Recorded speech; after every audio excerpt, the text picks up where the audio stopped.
कहानी की शुरुआत में हमें एक लड़की दिखाई जाती है जिसका नाम लुइस होता है। लुइस की एक बेटी होती है जिसे वो बहुत प्यार करती है, लेकिन छोटी उम्र में उसकी बेटी को कैंसर हो जाता है और थोड़े टाइम बाद उसकी मौत हो जाती है। लेकिन अगले ही पल हमें पता चलता है कि ये सब तो लुइस का एक ड्रीम था, पर हकीकत तो ये थी कि अब तक ऐसा कुछ भी नहीं हुआ था, यानी कि लुइस की अभी तक शादी ही नहीं हुई थी। अब उसे ऐसे बार बार विजन्स क्यों आ रहे थे वो तो हमें आगे की कहानी में पता चलेगा, पर लुइस के लिए ऐसे विजन्स नॉर्मल थे, वो इतना इन पर ध्यान नहीं देती थी। प्रेजेंट टाइम में हमें दिखाया जाता है कि लुइस एक कॉलेज की प्रोफेसर थी और साथ ही साथ वो एक लिंग्विस्टिक एक्सपर्ट भी थी। अब आपकी जानकारी के लिए मैं ये बता दूं, लिंग्विस्टिक एक्सपर्ट वो होता है जिसे बहुत सारी लैंग्वेज की नॉलेज हो। एक दिन लुइस जिस यूनिवर्सिटी में पढ़ा रही होती है, तब न्यूज में उसे पता चलता है कि एलियंस के 12 स्पेसशिप्स दुनिया में अलग अलग जगह पर उतरे हैं। इस वजह से सारी दुनिया में उन्हीं की बातें चल रही है कि आखिर इन स्पेसशिप्स में क्या है। हालांकि अभी तक एलियंस ने हमला नहीं किया है, फिर भी एलियंस की वजह से अफरा तफरी मची हुई है हर एक देश में जहाँ जहाँ पर ये एलियन शिप्स लैंड हुए हैं, कि आखिर ये एलियंस यहाँ क्यों आए हैं और उन एलियंस का मेन मोटिव इंसानों को मारना ही होता तो अभी तक उन्होंने हमला क्यों नहीं किया। इसी तरीके के सवाल हर किसी के दिमाग में चल रहे थे, पर जवाब किसी के पास भी नहीं था। हालांकि उनकी जो स्पेसशिप थी वो पूरी तरीके से जमीन पर लैंड नहीं हुई थी, जमीन से थोड़ा ही ऊपर तक आकर रुक गई थी और उन स्पेसशिप में कुछ भी हलचल भी दिखाई नहीं दे रही थी। दूसरी तरफ हम लुइस को देखते हैं जो यूनिवर्सिटी से अपना काम खत्म करके घर आ जाती है और आने के बाद पूरा दिन वही एलियंस वाली न्यूज देखती रहती है। दूसरे दिन जब लुइस दोबारा से यूनिवर्सिटी में जाती है तो वो देखती है कि आज यूनिवर्सिटी में कोई नहीं आया है। पूरी की पूरी यूनिवर्सिटी खाली थी क्योंकि अमेरिका की गवर्नमेंट ने हर तरफ लॉकडाउन लगा दिया है, यानी कि लोगों को अपने अपने घरों में ही रहने के लिए कहा है जब तक इन स्पेसशिप्स के बारे में गवर्नमेंट को पता न चल जाए कि आखिर ये सब क्या हो रहा है। इसलिए लुइस वहीं पर ही ऑफिस में बैठ जाती है और जब वो वहाँ पर बैठी होती है तब आर्मी के कर्नल उसे मिलने आते हैं। लुइस एक लिंग्विस्टिक एक्सपर्ट थी, इसलिए वो इन एलियंस के साथ बातचीत करने के बारे में ही उससे बात करने के लिए आए थे, क्योंकि 2 साल पहले भी लुइस ने आर्मी की हेल्प की थी। उसने फारसी लैंग्वेज को इंग्लिश में ट्रांसलेट किया था। यहाँ पर जनरल अपनी जेब से एक रिकॉर्डर निकालकर लुइस को उनकी लैंग्वेज सुनाता है और लुइस से कहता है कि तुम इसे समझो और हमें भी समझाओ कि आखिर वो एलियंस कहना क्या चाहते हैं। तब हमें पता चलता है कि इन लोगों ने एलियंस के साथ बात की है और उन एलियंस ने इन्हें जवाब भी दिए हैं, मगर अभी भी सभी लोगों को एलियंस की लैंग्वेज समझ में नहीं आई क्योंकि उनकी भाषा इंसानों की भाषा से बहुत अलग है।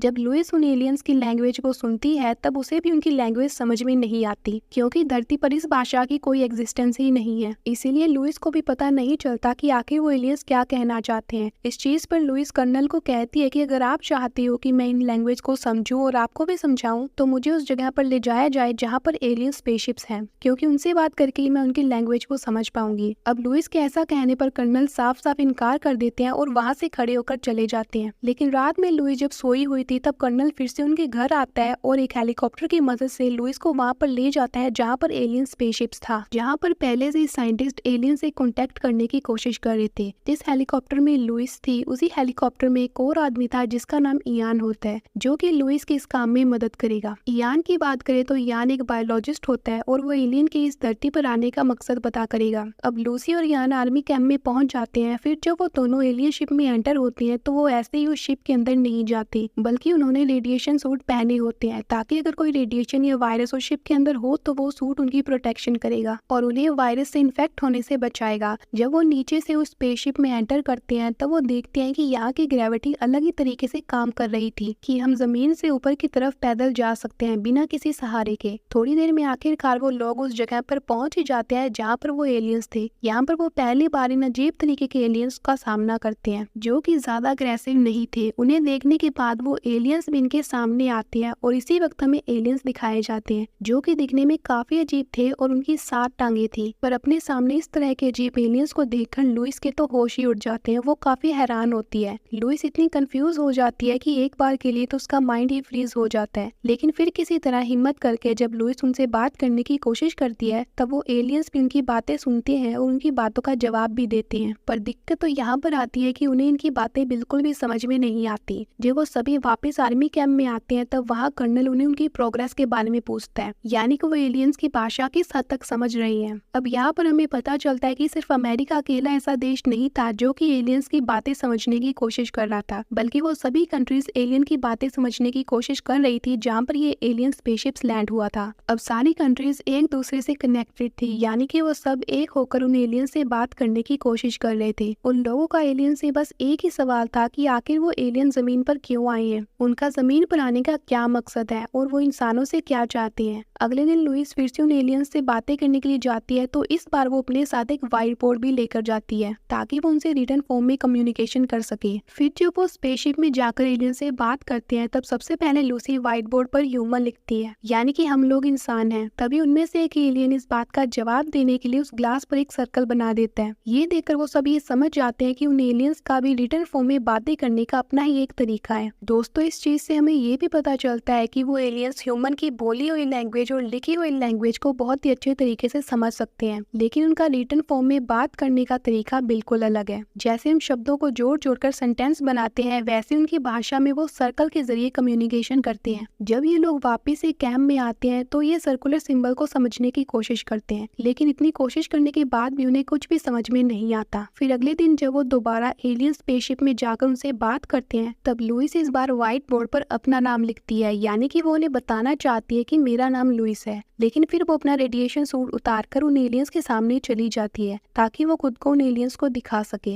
जब वो इन्हें अपना नाम लिखकर दिखाती है, तो वो एलियंस भी अपना नाम अपनी लैंग्वेज में लिखकर उन्हें दिखाती है। अब लुइस के ऐसा करते ही अयान भी अपना सूट उतार देता है। वो भी व्हाइट बोर्ड पर अपना नाम लिखकर उन एलियंस को दिखाता है। तब वो एलियंस दोबारा से उन्हें अपना नाम लिखकर दिखाती है और ये नाम दोनों के अलग अलग सर्कुलर पैटर्न में होते हैं, लेकिन फिर भी उन्हें उनकी लैंग्वेज समझ में नहीं आती कि वो उन्हें क्या बताने की कोशिश कर रहे हैं। या अयान उन एलियंस को अपनी मर्जी के नाम दे देता है। फिर जब वो वहाँ से वापस आर्मी कैंप में आते हैं, तब उनका चेकअप किया जाता है, क्योंकि आज इन्होंने अपना रेडिएशन सूट स्पेसशिप के अंदर उतार दिया था। चेकअप में पता चलता है कि उन दोनों को कुछ भी नहीं हुआ और वो दोनों बिल्कुल नॉर्मल है, यानी कि ना तो वो किसी रेडिएशन के शिकार हैं और ना ही किसी वायरस का। इस तरह से यहाँ पर ये बात कंफर्म हो जाती है कि वो एलियन स्पेसशिप इंसानों के लिए बिल्कुल सेफ है। वहाँ पर कोई बैक्टीरिया, कोई वायरस या रेडिएशन नहीं है। अब ऐसे करते करते वो रोजाना उन एलियंस के स्पेसशिप में जाते हैं और ऐसा 1 महीने तक रेगुलर चलता रहता है। अब 1 महीने के बाद ये रिजल्ट सामने आता है कि लुइस उनकी लैंग्वेज को समझने में काफी हद तक कामयाब है, लेकिन लुइस को हमेशा ही वही रीजन परेशान करते हैं जो कि मूवी की स्टार्टिंग में हमने देखा था, यही कि उसकी बेटी कैंसर की वजह से मारी गई थी। लुइस को तो ये सब कुछ ड्रीम ही लग रहा था। लुइस उनकी लैंग्वेज समझने के साथ साथ उनकी रिटन फॉर्म को डिकोड करने में भी काफी हद तक कामयाब रहती है। और अब वो टाइम आ जाता है जब वो अपना सबसे मेन क्वेश्चन उन एलियंस से पूछेंगे, यानी कि उन एलियंस का जमीन पर आने का क्या मकसद है। अगले दिन स्पेसशिप में जाकर लुइस उनसे ये सवाल करती है, तो वो जवाब में फिर से एक सर्कुलर पैटर्न बना देते हैं। इसे डिकोड करने पर लुइस को ये पता चलता है कि वो एलियंस कह रहे हैं कि यूज वेपन। अब लुइस को यहाँ पर लग रहा होता है कि उससे उस सर्कुलर पैटर्न को समझने में कोई गलती हो गई है, या फिर एलियंस की लैंग्वेज में वेपन का मतलब कुछ और है। लेकिन उधर कर्नल को ये लग रहा है कि जैसे वो एलियन चाहते हैं कि हम उनके साथ जंग करें और उस जंग में वो एलियन हमें मार दे। लेकिन लुइस का अभी भी यही मानना था कि शायद मुझसे कोई गलती हो गई है उस सर्कुलर पैटर्न को समझने में। जब बाकी कंट्रीज को ये बात पता चलती है कि उन एलियंस ने वेपन को यूज करने के लिए कहा है, हर तरफ डर का माहौल फैल जाता है और सबको लगने लगता है कि वो एलियन इन पर लाजमी हमला करेंगे। और अब तक जो सारी कंट्रीज एक दूसरे के साथ कांटेक्ट में थी, यानी वो मिलकर एक दूसरे के साथ काम कर रहे थे, वो अब एक एक करके अपने ही लेवल पर एलियन से निपटना चाहते थे। सबसे पहले चाइना बाकी कंट्री से अपना कनेक्शन तोड़ लेता है और अपने तौर पर एलियंस के ऊपर हमला करने की तैयारी करता है। चाइना को देखते हुए बाकी कंट्रीज भी अपना ताल्लुक सबसे तोड़ लेती है और एलियंस के खिलाफ जंग की तैयारी करने लगती है। उधर यूएस में कुछ आर्मी ऑफिसर स्पेसशिप में टाइम बॉम्ब लगा देते हैं, लेकिन लुइस और यान को अभी तक यही लग रहा था कि उनसे कोई भूल हो गई है उनकी लैंग्वेज को समझने में, इसलिए वो दोबारा से एलियंस से बात करने के लिए जाते हैं और यहाँ पर वो उन एलियंस से उन वेपन का मतलब पूछते हैं जिन्हें उन्होंने यूज करने के लिए कहा था। लूसी के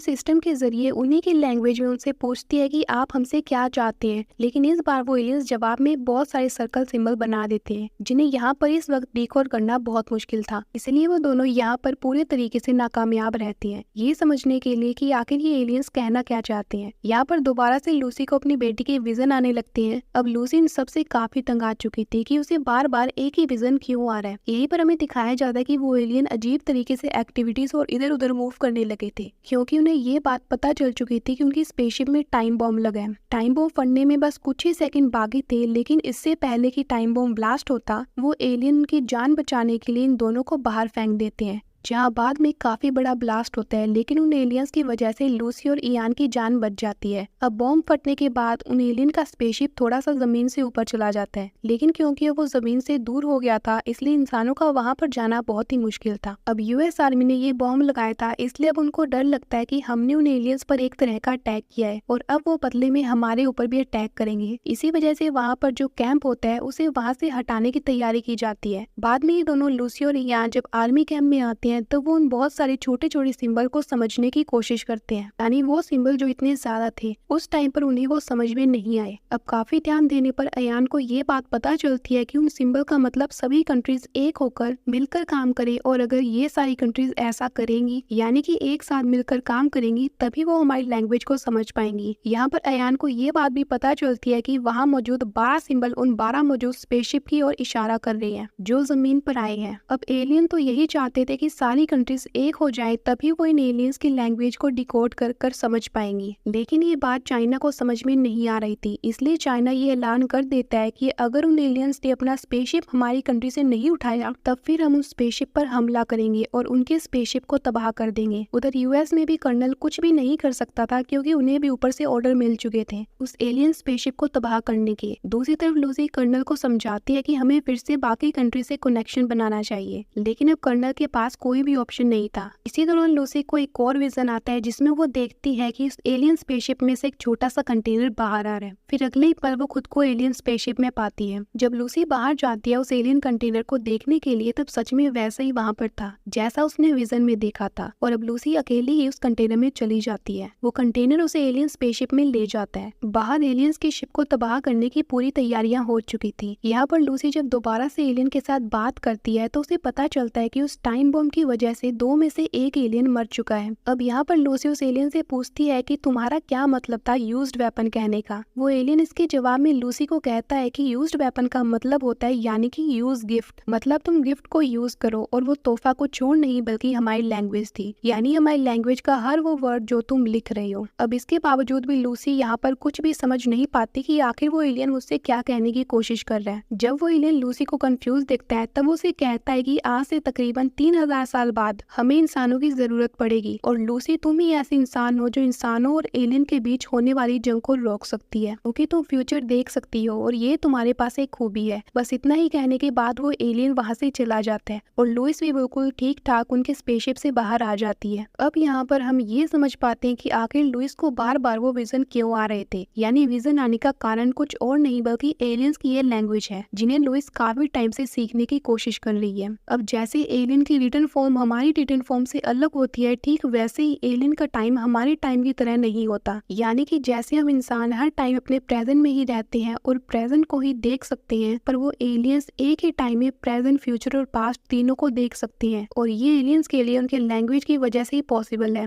जैसे आप ये देख लीजिए कि जैसे हम बोलते हैं, जैसे हम पढ़ते हैं, उसी मुताबिक ही हमारी सोच बनती है, और वैसे ही लुइस उन एलियंस की लैंग्वेज को समझ रही थी, तो इसलिए उसे बार बार उसकी बेटी के विजन आ रहे थे, यानी कि वो अपना फ्यूचर देख पा रही थी। उधर चाइना एलियंस पर हमला करने के लिए पूरी तरह से तैयार था। अब लुइस को एक बार फिर से 18 महीने के बाद का विजन आता है। यहाँ लुइस खुद को एक पार्टी में देखती है और वहाँ पर उसे चाइना के आर्मी कर्नल मिलते हैं। यहाँ पर वो लुइस को शुक्रिया अदा करता है उस बात के लिए कि तुमने मुझे मेरे पर्सनल नंबर पर कॉल की थी और वो वर्ड्स कहे थे जो मेरी वाइफ ने आखिरी वक्त में मुझे कहे थे, और उन्हीं वर्ड्स ने मेरी सोच को बदल दिया, क्योंकि उन वर्ड्स के बाद में चाइना ने अपना फैसला वापस ले लिया था, यानी कि वो एलियंस शिप पर हमला नहीं करेंगे। लेकिन यहाँ लुइस ये बात जानती थी कि उसने उस कर्नल को कभी फोन किया ही नहीं, क्योंकि उसके पास उसका पर्सनल नंबर ही नहीं था। अब यहाँ पर वो आर्मी कर्नल उसे अपना नंबर भी बताता है और वो वर्ड्स भी बताता है जो लूसी ने उसे कहे थे चाइनीज लैंग्वेज के अंदर, और वो वर्ड्स थे कि जंग में कोई भी विनर नहीं होता, बल्कि वो लोग अकेले रह जाते हैं जिनके प्यारे उन्हें छोड़कर चले जाते हैं जंग में अपनी जान देकर। इसलिए उसी मैसेज के बाद कर्नल ने अपना फैसला वापस ले लिया था, यानी कि चाइना एलियंस पर हमला नहीं करेगा। अब लूसी का जैसे ही वो फ्यूचर वाला विजन खत्म होता है तो वो फौरन समझ जाती है कि सिर्फ एक मैं ही हूँ जो इस लड़ाई को रोक सकती है। अब क्योंकि लूसी के पास अपने विजन के जरिए चाइना के आर्मी कर्नल का नंबर था और उसके पास वो मैसेज भी था जो कि उस कर्नल की वाइफ ने मरते वक्त उसे दिया था, तो इसीलिए लूसी फोन चुराकर कर्नल को फौरन फोन करती है और उसे वही मैसेज भेजती है। तब लूसी के ऐसा करते ही ठीक वैसा ही होता है जैसा कि उसने फ्यूचर में देखा था, यानी कि चाइना अपना फैसला वापस ले लेता है, मतलब अब वो एलियंस पर हमला नहीं करेगा। अब चाइना के ऐसा करते ही कि बाकी कंट्रीज भी ऐसा ही करती है, यानी कि अब वो एलियंस पर हमला नहीं करेंगी। थोड़ी टाइम बाद सब कुछ नॉर्मल हो जाता है। अब ऐसा होता है वो स्पेसशिप अपनी पोजीशन चेंज करता है और फिर खुद ब खुद वहाँ से हवा में गायब हो जाते हैं। अब एक बार फिर से सब कुछ नॉर्मल तरीके से चलने लगता है। लूसी बाद में उन एलियंस की लैंग्वेज के बारे में बुक भी लिखती है ताकि बाकी दुनिया उनको समझ सके। अगले पल हम देखते हैं कि लूसी को फिर से एक विजन आता है जिसमें वो दोबारा से अपनी बेटी को देखती है, और जब वो अपनी बेटी के फादर यानी कि अपने हस्बैंड को देखती है तब उसे पता चलता है कि फ्यूचर में होने वाला उसका हस्बैंड और कोई नहीं बल्कि इयान है। अब लूसी को बड़े अच्छे से पता है कि आगे जाकर उनके एक बेटी होगी जिसे कैंसर होगा और वो छोटी उम्र में मर जाएगी। अब सारी सच्चाई जानने के बाद भी लूसी फिर भी अयान से शादी कर लेती है, यानी वो खुद को उस फ्यूचर के लिए तैयार कर लेती है। हालांकि बेटी को खोना उसके लिए बहुत बड़ा दुख होगा, पर फिर भी वो उसके लिए तैयार थी। वो अयान को अपना हस्बैंड समझते हुए उसे अपने गले लगा लेती है, और इसी सीन के साथ ये मूवी यहीं पर खत्म हो जाती है। आपको ये मूवी कैसी लगी कमेंट बॉक्स में जरूर बताइएगा, और हमारे चैनल पर ऐसी मूवीज आती रहती है तो सब्सक्राइब करना मत भूलिएगा। तो चलो मिलते हैं किसी और मूवी के अंदर।